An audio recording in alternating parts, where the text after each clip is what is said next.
Welcome back, Crammers, to question 2. Here are 7 shapes on the grid. Write down 2 letters of 2 shapes that are congruent. That means they have the same area and they can be rotated into each other.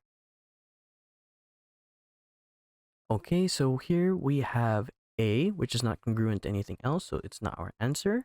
We have D, which is not congruent to anything else. We have F, we have G, we have B. Now we're left with E and C. Why is that? Because they both have the same area, which is 5. But notice how when I rotate E exactly 90 degrees, we get this shape. And notice how this shape is exactly the same as C. So that means our answer is E and C. Okay.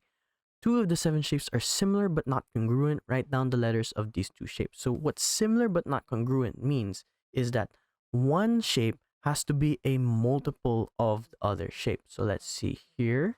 We have only 2 that fit this description. And another easy way to find this is it's the exact same shape but enlarged. Here we have A, which looks like this, and here we have F, which looks like this. And the reason they're similar is because A has exactly 1, 2, 3 squares in it, and F has 12 squares in it. And since 12 is a multiple of 3, these 2 shapes are similar, but since 12 is not equal to 3, they are not congruent.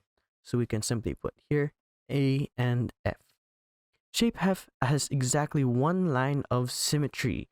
Draw this line of symmetry. So line of symmetry is when you can fold it perfectly in half and no parts overlap. That is simply this point. Work out the perimeter of shape B. So since this is a centimeter grid, we can actually just count how many edges there are. So we can see here 1, 2, 3, 4, 5, 6, 7, 8, 9, 10, 11, 12. We have 12 centimeters.